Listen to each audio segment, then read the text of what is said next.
is someone's loved one. This isn't just a fun craft, arts and crafts thing that I'm doing. This is someone's actual loved one.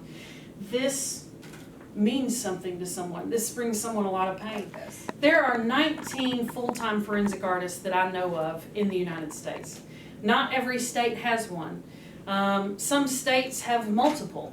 In our case, I'm blessed to work for the Georgia Bureau of Investigation, which is a service agency. Any local law enforcement within the state of Georgia, if they have a crime committed and they don't have the resources or the technology or certain specialized personnel to assist in their investigation, they can call up GBI and receive the use of that particular employee, like me, for example. And 90% of what I do as a forensic artist is drawing composite drawings.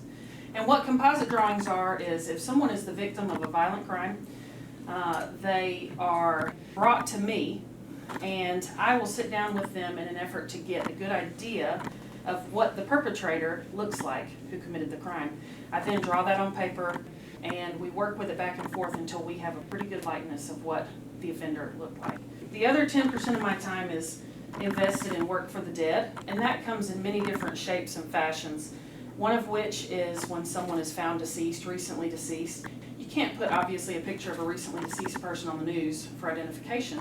So they provide me with photographs, various different types of photographs, and I will draw that on paper with color and release it to the media so that they can get an identification.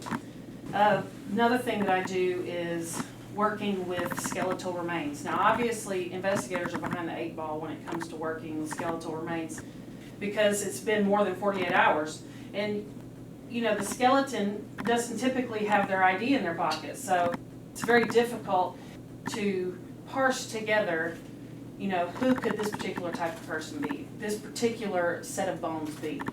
So they give me a skull and they tell me generally whether it's male or female, general age range, and their race. Most people's depth and thickness of their skin at pre-designed places are similar based on their sex and race.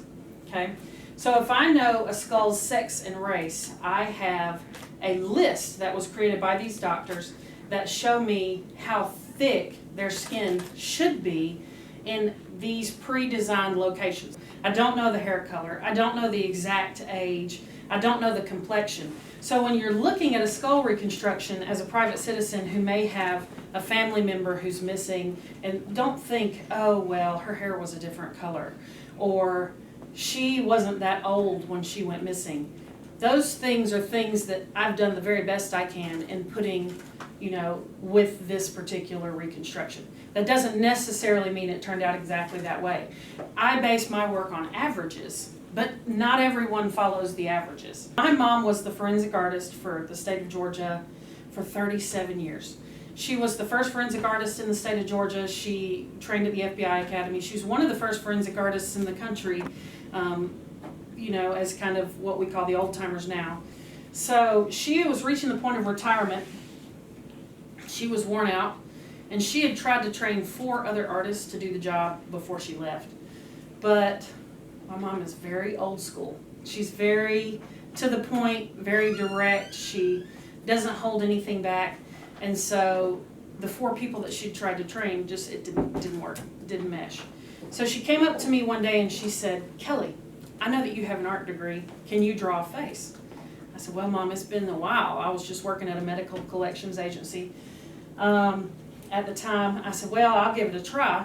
So she handed me a mugshot, some of her materials, and said, "Draw this on the paper." And she gave me one of the greatest compliments she's ever given me in her whole life. She said, "It ain't great, but it's better than the other guys were doing." So at that point, we started to pursue the idea of me getting into the job. It's the most fulfilling thing I think I could be doing in my life, because I lay down at night every day and I think what I did was a good thing. Whether they ever catch a criminal or not from a drawing that I've done, for example, a victim can come in and sit in my chair and they can describe to me the person that inflicted great pain on them. I can draw it on the paper and they feel better. They feel like, I was able to get it out of my head. I've given the investigators something that they can work with. And that feeling alone makes the whole job worth it.